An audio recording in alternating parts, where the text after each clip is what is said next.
Hey guys, we're here at NAPE at the Bitcoin Mining Pavilion, having a great time, having great conversations with oil and gas energy professionals, Bitcoin miners, and we're privileged and honored to have Chris Miller of Power Infrastructure Partners here, Executive Vice President there, to talk a little bit more about the infrastructure side. I talked to Scooter earlier on the power side. First of all, I just want to hear a little bit about what y'all have excelled at in the past on the infrastructure side, probably traditionally with those far out oil and gas, like kind of rural, not a lot of infrastructure. You're the ones that's bringing the infrastructure there. What was that like, and how did you transition that skill set into the Bitcoin mining industry? Sure. Well, it's been interesting in that geologists don't care where they make discoveries, right? It's the rest of us that have to figure out how to monetize it, how to get it to market. And with economics being what they are in the oil and gas space, you can't run some of these investments on diesel generation in perpetuity. The best path to success, is cheap power, either using your own natural gas to power your own assets, or eventually getting tied into the grid. And quite frankly, oil and gas was ahead of the state of Texas and the utilities in terms of just, he kind of caught everybody off guard, how much load these assets needed in a place where there's very few people, there's very few industry, because typically utilities follow the population centers. Residential more or less kind of drives the build out of infrastructure. And so you think about West Texas and South Texas, where some of these oil and gas assets are, they're not massive population centers. And so it really caught the utilities kind of off guard, and they've been playing catch up ever since. So tell me and also the listeners, what is the ratio as far as number of megawatts needed for X size operation, whether that's 1,000 barrels a day type oil, or if it's gas? What are we talking about as far as power needs? Okay, so just kind of working backwards.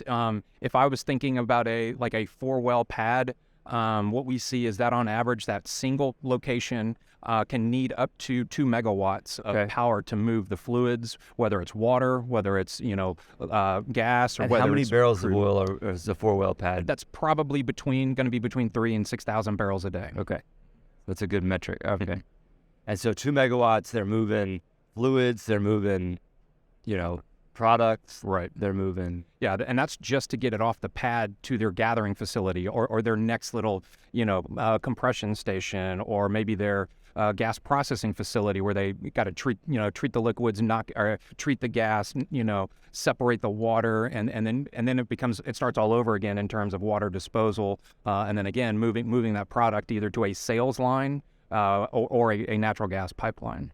This is kind of my ignorance in the natural gas world. How far is that gathering station typically from the pad?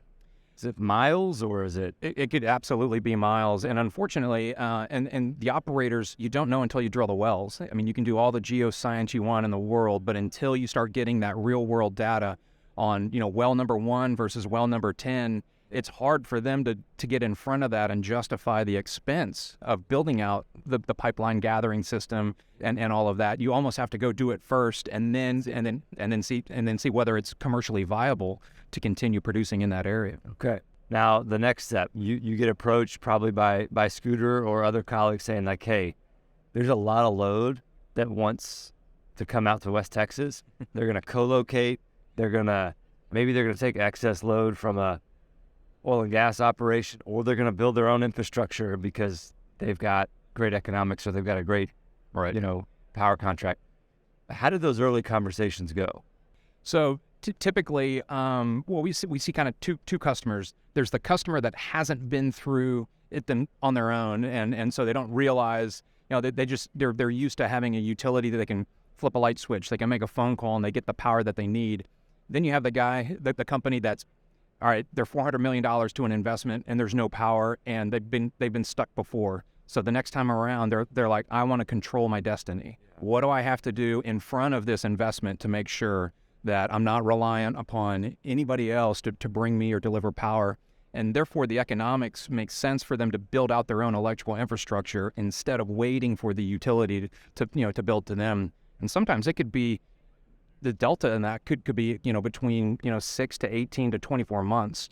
So what's the cost difference in doing that? Because obviously, if the utility's going to pay for most of that infrastructure because they're going to get paid back in transmission charges. Right. But the time, the speed, there's obviously some formula where they say, well, it's just faster to build it on our own. No, the economics typically make sense fairly quickly from the standpoint of, the utilities, they can only purchase from so many vendors. So they're, you start talking about supply chain management and supply chain issues, they get pushed out really, really far. Okay. The other thing is they only have so many crews. So even though those crews work 24/7, 365, they can only build so many miles per day, and they're dealing with, hundreds, if not thousands, sometimes of, commercial, customers outside of the oil and gas space as well. So we come in and bring our solution, and sometimes, we're like, hey, we can be done in 90 days. What does that do to your net present value? Or you bringing that asset online and getting into revenue within 3 months as opposed to 18 months or 24 months? Because all of that drilling capital is just sitting in the ground, not generating revenue if you don't have the power to bring it online. Yeah. Or in this case, ASIC machines. Correct. Just sitting around. Absolutely. Let me also kind of tease this out a little bit more. The utility brings their, line to a certain point, and you guys are kind of like last mile, or maybe not even last mile, maybe like last large distance, 10, 20, 30 miles. What kind of now to nerd out a little bit, are we talking like lines like 340 kV, like what? So typically only utilities would build 345 kV lines. They're cost prohibitive, and you need multiple customers. It's really hard to justify that for just one private company. And so do you need then a substation or transformers to step that down to? Correct. Yeah, so we call it a point of interconnect, and at that point we step the voltage down into what we call usable load for for either an ASIC miner or an oil and gas operator. And so we do that through a traditional substation, and then distribute the voltage, and also protect their assets from the grid, and vice versa. We protect the grid from anything that happens downstream on with their motors. And then it gets stepped down another time at the site, right? Correct. Okay, so walk through what those step downs are and what kind of infrastructure is required at each stage. Sure. So transmission voltage, this would be running tens of 20, 10, 20 plus miles. That would be in your 138 kind of kV range. And then we would step down to what we call distribution voltage. This could be 24/9, 21/6, and then this would be on their property. So this would be how we get distribution load to multiple locations in kind of a specific radius. And then you have your usable voltage. We would step that down to typically 480 volts, or in the crypto world, 415 voltage. And that actually powers the motors, it powers the equipment on a specific location. Okay. Fascinating. I think this is underappreciated by the general public. The power infrastructure piece of this is more than half the battle. Correct. I mean, if you're air-cooled, the power piece is the majority. If you're immersion, then you have some significant technical, issues with, is it single phase, dual phase, dry coolers? Right. That's complex. Yes. But this is probably the most complex component of. You can make it as complicated as you want, or you can come at from a utility or electrical standpoint, and we can make it relatively simple. I think some of the challenge is that a lot of the equipment in the mining space is being sourced from other countries. Yeah, I've heard that. It's built for a different Italy, grid. China, it's built for a different voltage. And so the good news is they got a great deal on that package in Canada or overseas. The bad news is it was designed for their electrical grid and their voltage. And so now we're trying to make it work, in a Texas-based, grid where we have very standard voltages and equipment's readily available within certain voltages. You get outside of that, and the capex in converting that equipment or making it work, it becomes uneconomical sometimes. Right. Yeah, because isn't Italy a big maker of transmission or of transformers? Transformers. Mm-hmm. Yeah. And then so you've got machines from China. Right. You've got transformers from Italy. Correct. You've got substations that were hopefully U.S. manufactured, right? Mm-hmm.